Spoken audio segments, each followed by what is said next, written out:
माँ जा बाबूजी से कह दे पूरे मोहल्ले में मिठाई बांटने की तैयारी कर ले।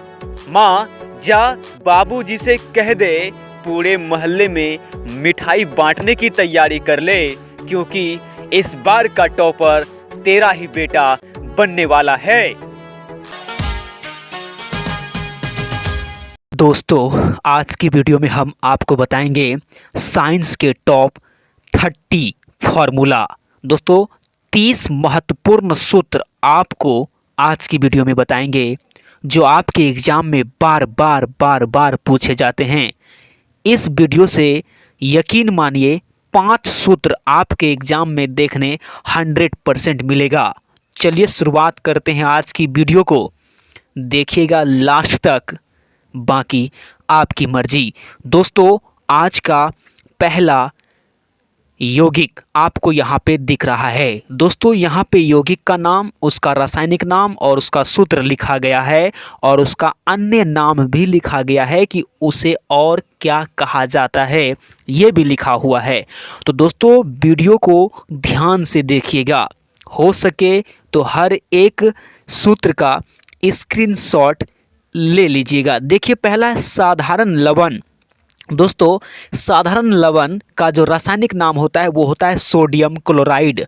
दोस्तों, इसका सूत्र होता है NaCl। यदि आपको बोले साधारण लवण का सूत्र क्या होता है तो NaCl हो जाएगा। यदि आपको बोले सोडियम क्लोराइड का सूत्र क्या होता है तो दोस्तों NaCl हो जाएगा, और ये पाया जाता है आपका समुद्री जल में। तो दोस्तों, समुद्र में पाया जाने वाला जो लवण होता है वो होता है सोडियम क्लोराइड। इसका सूत्र होता है NaCl। आगे देखिए, आगे है खाने का सोडा, जिसे बेकिंग सोडा के नाम से भी जाना जाता है, और इसका रासायनिक नाम होता है सोडियम बाइकार्बोनेट। इसका सूत्र होता है NaHCO3। NaHCO3। तो दोस्तों, आपको पूछा जा सकता है खाने का सोडा का सूत्र क्या होता है, तो NaHCO3, या बेकिंग सोडा का सूत्र क्या होता है तो NaHCO3 हो जाएगा। या आपको ऐसे भी पूछा जा सकता है कि खाने का सोडा या बेकिंग सोडा का रासायनिक नाम क्या है तो सोडियम बाइकार्बोनेट। दोस्तों, प्रश्न कैसे कैसे पूछा जा सकता है हम आपको वो भी बता देते हैं। ठीक है, आगे देखिए 3 नंबर में। दोस्तों, तीसरा क्या है, आप देखेंगे तो यहाँ पे है धोवन सोडा, जिसे वॉशिंग सोडा के नाम से भी जानते हैं, और इसका रासायनिक नाम होता है सोडियम कार्बोनेट। तो दोस्तों, आपको ऐसे भी पूछेगा कि धोवन सोडा का रासायनिक नाम क्या होता है तो सोडियम कार्बोनेट। सूत्र पूछेगा तो दोस्तों Na2CO3.10H2O इसका सूत्र होगा। Na2CO3.10H2O हो जाएगा इसका फॉर्मूला। धोवन सोडा का या वॉशिंग सोडा बोलिए या फिर सोडियम कार्बोनेट बोलिए।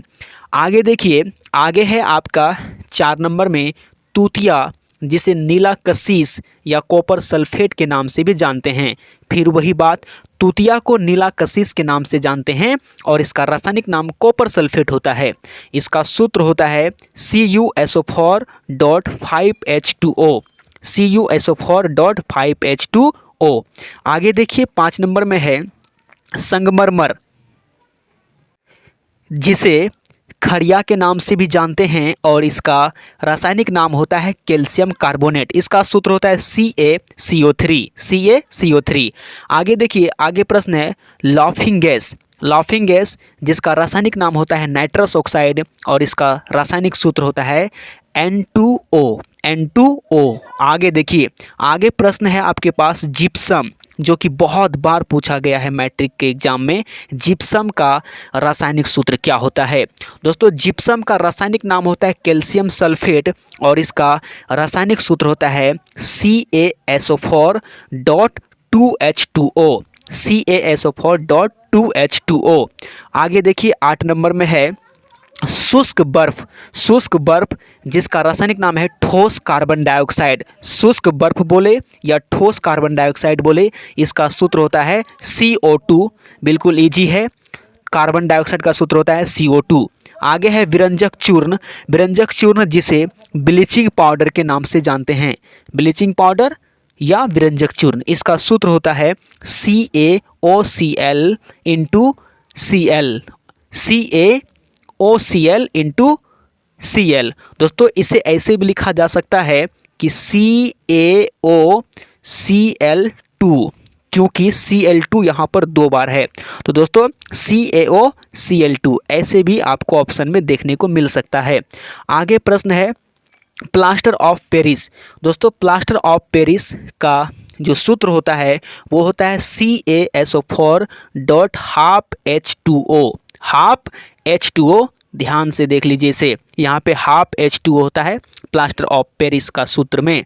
और प्लास्टर ऑफ पेरिस का उपयोग हम लोग टूटी हुई हड्डी को जोड़ने में करते हैं। टूटी हुई हड्डियों को जोड़ने में किसका प्रयोग करते हैं? प्लास्टर ऑफ पेरिस का। आगे है जल। जल का जो रासायनिक नाम होता है वो होता है हाइड्रोजन ऑक्साइड और इसका सूत्र होता है H2O। H2O। आगे प्रश्न है भारी जल। भारी जल जिसका रासायनिक नाम है ड्यूटेरियम ऑक्साइड। भारी जल रासायनिक नाम ड्यूटेरियम ऑक्साइड, सूत्र होता है D2O। आगे है मार्स गैस। मार्स गैस जिसे मीथेन कहते हैं। दोस्तों आपको ऐसे पूछेगा कि मार्स गैस किसे कहा जाता है, तो मीथेन को, ठीक है, और इसका सूत्र होता है CH4। आगे प्रश्न है चीनी, जिसे सुक्रोज के नाम से भी जानते हैं। चीनी बोले या सुक्रोज बोले एक ही बात है। इसका सूत्र होता है C12H22O11 यानी C12H22O11। ये होता है चीनी का रासायनिक सूत्र। और आगे प्रश्न है ग्लूकोज, जो आपके एग्जाम में बार बार पूछे जाते हैं। ग्लूकोज का सूत्र होता है C6H12O6। C6H12O6 यानी C6H12O6, ठीक है।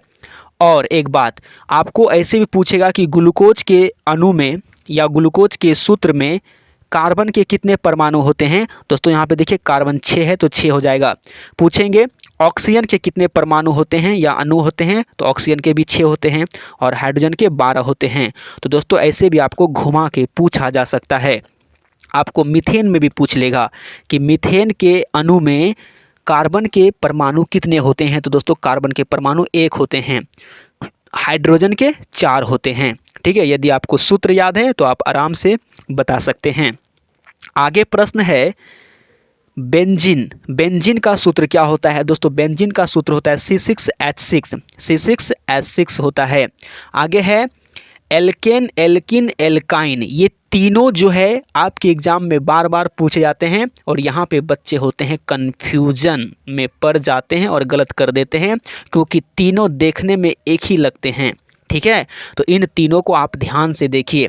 एल्केन का सूत्र यदि पूछे तो एल्केन का होता है CnH2n+2, CnH2n+2, और एल्किन का होता है CnH2n, और एल्काइन का होता है CnH2n-2। इन तीनों को ध्यान से देखिए। इन तीनों को हम एक जगह लिख दिए हैं ताकि आप अच्छे से इन्हें अपने दिमाग में बैठा सके और एग्ज़ाम तक याद रख सके। इसका स्क्रीनशॉट ले लीजिए। एल्केन, एल्किन, एल्काइन का, ठीक है। एल्केन में CnH2n+2 और एल्किन में CnH2n, एल्काइन में CnH2n माइनस लास्ट में 2 है एल्काइन में, ठीक है। चलिए उम्मीद करते हैं आपको समझ में आ रहा है। आगे देखिए, ये तीनों में से एक प्रश्न आपको 100% देखने मिलेगा। आगे प्रश्न है यूरिया। दोस्तों ये सभी वही प्रश्न है जो आपके एग्जाम में पूछे जाते हैं। सूत्र तो बहुत सारा है, अपार है। हम उसमें से खोज कर 30 निकाले हैं जो आपके एग्जाम में आते हैं। आगे है यूरिया। यूरिया का सूत्र होता है NH2CONH2। NH2CONH2 ये होता है यूरिया का सूत्र। और दोस्तों एक पॉइंट याद रखिएगा, प्रयोगशाला में बनाया गया पहला कार्बनिक यौगिक है यूरिया। प्रयोगशाला में बनाया गया पहला कार्बनिक यौगिक है यूरिया। आपको ऑप्शन में यूरिया भी लिखा हो सकता है या ये फॉर्मूला भी लिखा हुआ मिल सकता है, लेकिन आपको ये ऑब्जेक्टिव भी पूछा जा सकता है कि प्रयोगशाला में बनाया गया पहला यौगिक क्या है। तो दोस्तों वो है यूरिया। और किसने बनाया था? वोहलर ने। किसने बनाया था? वोहलर ने। ये वैज्ञानिक का नाम है वोहलर, इसे भी आप याद रखिएगा, बाकी सूत्र भी याद रखिएगा। तो दोस्तों यहाँ तक तो था केमिस्ट्री का 20 सूत्र। अब देखते हैं फिजिक्स के। तो दोस्तों आप यहाँ से अब देखिए, आपको दिख रहा है दर्पण सूत्र। दोस्तों दर्पण सूत्र क्या होता है? तो 1/F = 1/U + 1/V। 1/u plus 1/v बराबर 1/f, ये होता है आपका दर्पण सूत्र। लेंथ सूत्र क्या होता है, 1/f बराबर 1/v माइनस 1/u। याद रहे कि लेंथ सूत्र में माइनस लगाना है और पहले 1/v को लिखना है, बाद में माइनस दे करके 1/u को लिखना है और तब सही होगा। यदि आप 1/u और माइनस 1/v करेंगे तो गलत हो जाएगा। ठीक है, इस बात को मद्देनज़र रखते हुए टिक मारना है। आगे है वोल्ट। वोल्ट बराबर होता है जूल प्रति कूलम, इसे संकेत में जे प्रति सी भी लिखते हैं। तो दोस्तों v बराबर आपका फॉर्मूला हो जाता है क्या, तो v बराबर आपका फॉर्मूला हो जाता है जे प्रति सी। ठीक है, और आगे ओम के नियम से v बराबर एक फॉर्मूला और हो जाता है v बराबर IR, v बराबर IR, तो इसे भी आप याद रखिएगा। और आगे प्रश्न आपको दिख रहा है भुजा हुआ चूना। दोस्तों भुजा हुआ चूना का सूत्र होता है CaOH होल 2, CaOH होल 2, ये तो हो गया भुजा हुआ चूना का सूत्र। और एक होता है बिना भुजा हुआ चूना का सूत्र, तो उसका होता है CaO, ये होता है बिना भुजा हुआ चूना का सूत्र, जिसे कैल्शियम ऑक्साइड भी कहते हैं। ठीक है, चलिए अब देखते हैं आगे। दोस्तों यहाँ से अब देखिए आप, यहाँ पे है R बराबर 2F, R बराबर 2F, ये कहाँ से आया, तो दोस्तों ये आया है वक्रता त्रिज्या और फोकस। वक्रता त्रिज्या फोकस दूरी का क्या होता है, दोगुना होता है, और फोकस दूरी वक्रता त्रिज्या का आधा होता है, तो वही हो गया आपका R बराबर 2F या F बराबर R/2। ये 2 उस पार जाएगा तो बटे में हो जाएगा। ठीक है, तो इस फॉर्मूला को आप याद रखिएगा, ये भी पूछा जाता है। और प्रतिरोधों का जो संयोजन होता है वो 2 तरीके से होता है, एक होता है समांतर क्रम संयोजन, एक होता है श्रेणी क्रम संयोजन। उन दोनों का फॉर्मूला बन जाता है और यहाँ पे लिखा हुआ है। दोस्तों यहाँ पे जो R लिखा है इसका मतलब होता है आपका प्रतिरोध, और ये जो R है R बराबर 2F, ये होता है आपका वक्रता त्रिज्या। ठीक है, रेडियस से दिखाते हैं, ये वाला R को रेडियस से, और ये आपका जो है ना ये R होता है प्रतिरोध का। ठीक है, इसको रेजिस्टेंस बोलते हैं इंग्लिश में। तो दोस्तों समांतर क्रम संयोजन का जो फॉर्मूला होता है वो होता है 1/Rp बराबर 1/R1 plus 1/R2 plus 1/R3 dot dot dot, ये होता है समांतर क्रम में। समांतर क्रम को पार्श्व क्रम भी कहते हैं। आगे है श्रेणी क्रम। श्रेणी क्रम में होता है RS बराबर R1 plus R2 plus R3 dot dot dot, ये हो जाता है आपका श्रेणी क्रम में। आगे है 1 पिकोमीटर बराबर, 1 पिकोमीटर बराबर होता है 10 पर पावर माइनस 10 मीटर। 1 पिकोमीटर बराबर होता है 10 पर पावर माइनस 12 मीटर। दोस्तों ये भी प्रश्न आपके एग्जाम में बहुत बार आया है। आगे है 1 किलोवाट बराबर होता है, दोस्तों 1 किलोवाट बराबर होता है 3.6 गुना 10 पर पावर 6 जूल। 1 किलोवाट बराबर होता है 3.6 गुना 10 पर पावर 6 जूल होता है। और एक प्रश्न और पूछा जाता है आपके एग्जाम में बार बार, इस प्रश्न का जवाब आप कमेंट में बताएंगे ताकि हमें पता चले आपकी तैयारी कैसी है, हमें पता चले आपकी तैयारी कैसी है। दोस्तों 1 एंगस्ट्रॉम बराबर क्या होता है आपको बताना है। चलिए हम आपको बता देते हैं, 10 पर पावर कुछ होगा, 10 पर पावर कुछ होगा, आप बताइए क्या होगा। तो दोस्तों आज की वीडियो में बस इतना ही, मिलते हैं नेक्स्ट वीडियो में। कमेंट करना ना भूले, तब तक के लिए बाय बाय।